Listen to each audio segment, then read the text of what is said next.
विकृति पर अंकुश लगाकर संसद ने हमारी बहनों बेटियों के सशक्तिकरण और सामाजिक न्याय की दिशा में ऐतिहासिक कदम उठाए हैं। देश के आर्थिक एकीकरण के लिए स्वाधीनता के बाद का सबसे बड़ा टैक्स सुधार गुड्स एंड सर्विसेज टैक्स के रूप में किया गया है। आर्टिकल 370 के प्रावधानों को निरस्त करके देश के समग्र राजनैतिक एकीकरण के मार्ग में बाधक बने हुए अवरोध को दूर किया गया। नारी शक्ति बंधन अधिनियम द्वारा वुमेन लीड डेवलपमेंट के एक नए युग आरंभ होगा। नारी शक्ति अर्थात मातृशक्ति के बंधन का हमारे संस्कृति में अत्यंत महत्वपूर्ण स्थान रहा है। इस वर्ष 7 नवंबर से हमारा राष्ट्रगीत वंदे मातरम की रचना के 150 वर्षों पूरी होने के उपलक्ष्य में देशव्यापी स्मरण उत्सव मनाया जा रहा है। ये स्मरण उत्सव भारत माता को समृद्ध, सशक्त और आत्मनिर्भर बनाने का संकल्प का अवसर है। मुझे विश्वास है कि इस राष्ट्रीय संकल्प की सिद्धि के लिए आप सभी सदस्यगण देशवासियों को दिशा और प्रेरणा प्रदान करेंगे। हमारा संविधान हमारी राष्ट्रीय अस्मिता का ग्रंथ है। ये हमारी राष्ट्रीय पहचान का ग्रंथ है। ये कॉलोनियल माइंडसेट का परित्याग करके नेशनलिस्ट माइंडसेट के साथ देश को आगे बढ़ाने की मार्गदर्शक ग्रंथ है। इसी भावना के अनुरूप सामाजिक और तकनीकी बदलाव को ध्यान में रखते हुए क्रिमिनल जस्टिस सिस्टम से जुड़े महत्वपूर्ण अधिनियम लागू किए गए। दंड के स्थान पर न्याय की भावना पर आधारित भारतीय न्याय संहिता, भारतीय नागरिक सुरक्षा संहिता और भारतीय साक्ष्य अधिनियम को लागू किया गया है। ऐसे अनेक प्रगतिशील वैधानिक को सार्थक विमर्श के बाद पारित करने के लिए मैं संसद सदस्यों की मुक्त कंठ से सराहना करती हूँ। संविधान संशोधन के प्रावधानों के महत्व पर चर्चा करते हुए इस बात को रेखांकित किया गया था कि संविधान में ही ऐसी व्यवस्था होनी चाहिए जिसके बल पर भावी पीढ़ियां आवश्यक अनुसार समयानुकूल संशोधन कर सकें। इस प्रकार संविधान निर्माताओं ने हमारे संविधान को गतिशीलता और जीवंतता प्रदान की है।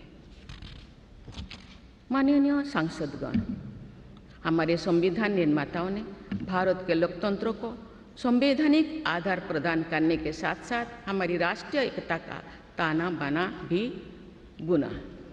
संविधान निर्माण में अग्रणी भूमिका निभाने के साथ साथ सरदार पटेल ने अनेक रियासतों के विलय का महान कार्य करके भारत की एकता को नया स्वरूप दिया।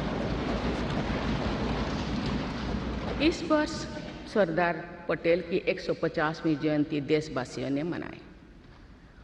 उनकी 150वीं जयंती के उपलक्ष्य में पिछले वर्ष से आगामी वर्ष तक चलने वाले कार्यक्रम के माध्यम से देशवासी राष्ट्रीय एकता तथा गौरव की आदर्शों से जुड़ेंगे।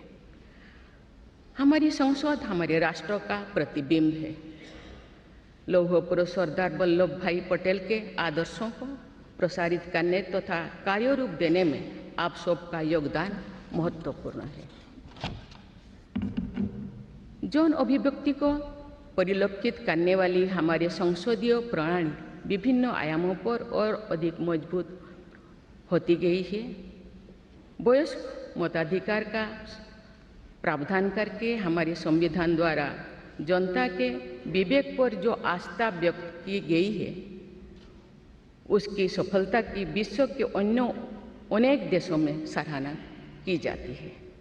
पिछले कुछ वर्षों के दौरान महिला मतदाताओं द्वारा बढ़ चढ़कर मतदान करना हमारी लोकतांत्रिक चेतना को विशेष सामाजिक अभिव्यक्ति देता है। महिला युवा, गरीब, किसान, अनुसूचित जाति और जनजाति समुदाय के हमारे देशवासी, मिडिल क्लास तथा न्यू मिडिल क्लास के लोग हमारी लोकतांत्रिक प्रणाली को पंचायत से संसद तक मजबूती से दे रहे हैं। हमारी समावेशी लोकतंत्रों में जन जन की भागीदारी को प्रोत्साहित किया जा रहा है। धरती आबा भगवान बिरसा मुंडा की जयंती के दिन जनजातीय गौरव दिवस मनाने की परंपरा शुरू की गई है और उसे बहुआयामी विस्तार दिया जा रहा है। भगवान बिरसा मुंडा की 150वीं जयंती से जुड़े समारोह देश भर में वर्षों पर्यंत आयोजित हुई। विरासत और विकास को जोड़ने वाली जनजातीय परंपराओं का संरक्षण और संवर्धन किया जा रहा है। संवैधानिक आदर्शों में निहित सर्वसमावेशी दृष्टि हमारी शासन व्यवस्था को दिशा प्रदान करती है। हमारे संविधान में निहित नीति निर्देशक तत्व हमारी शासन व्यवस्था के लिए मार्गदर्शन प्रदान करते हैं। संविधान सभा के अध्यक्ष डॉक्टर राजेंद्र प्रसाद ने कहा था कि जो स्वाधीनता हमने प्राप्त की है उसकी रक्षा करना और उसको बनाए रखना तथा जनसाधारण के लिए उसको उपयोगी बनाना उन पर निर्भर करता है जो इस संविधान का क्रियान्वयन करेंगे। ये प्रसन्नता का बात है कि हमारी संसद ने डॉक्टर राजेंद्र प्रसाद जी के अपेक्षा के अनुरूप राष्ट्रहित में कार्य किया है तथा जन सामान्यों के जीवन को बेहतर बनाने के लिए निरंतर प्रयास किए। अंत्योदय की इसी दृष्टि के साथ आधुनिक विकास का समन्वय करके भारत विश्व समुदाय के समूह विकास का एक नया मॉडल प्रस्तुत कर रहा है। विश्व स्तरीय इंफ्रास्ट्रक्चर के विकास से लेकर जन कल्याण की सुविधाओं को 100% लाभार्थियों तक पहुंचाने के प्रयास हमारी राष्ट्रीय प्रगति को अतुलनीय विस्तार देते हैं।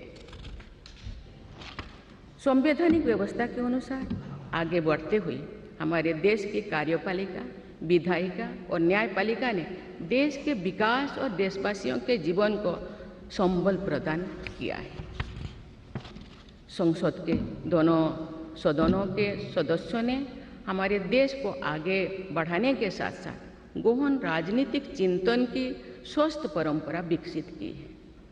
आने वाली कालखंड में जो विभिन्न लोकतंत्रों और संविधानों का तुलनात्मक अध्ययन किया जाएगा तो भारतीय लोकतंत्र और संविधान का विवरण स्वर्णाक्षर में किया जाएगा।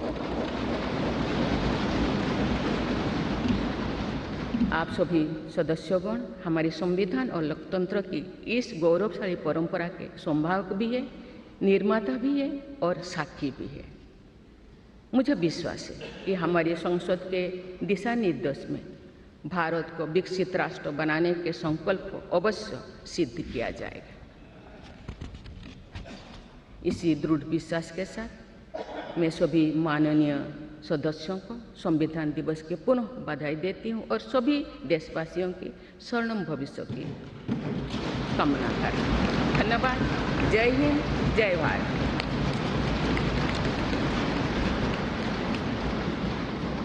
बहुत बहुत धन्यवाद माननीय राष्ट्रपति जी। और अब आपसे विनम्र अनुरोध है कि आज के इस विशेष अवसर पर आप पूरे राष्ट्र के साथ उद्घोषिका का वाचन करें। Now we all will read the preamble led by honourable president ma'am.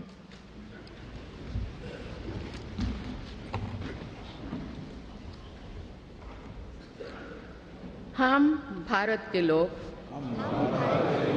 Bharat को एक संपूर्ण प्रभुत्व संपन्न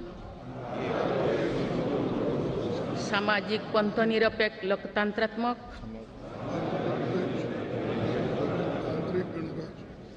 गणराज्य बनाने के लिए तथा उसके समस्त नागरिकों को सामाजिक, आर्थिक और राजनैतिक न्याय, विचार, अभिव्यक्ति, विश्वास, धर्म और उपासना की स्वतंत्रता, प्रतिष्ठा और अवसर की समता प्राप्त कराने के लिए तथा उन सब में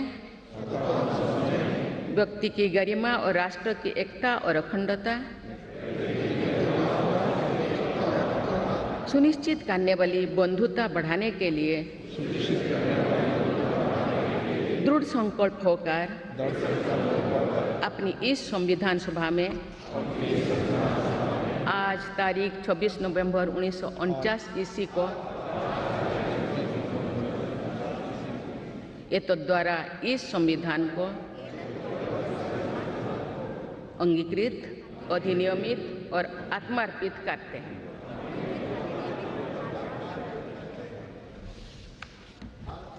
भारत माता की जय। और अब राष्ट्रगान का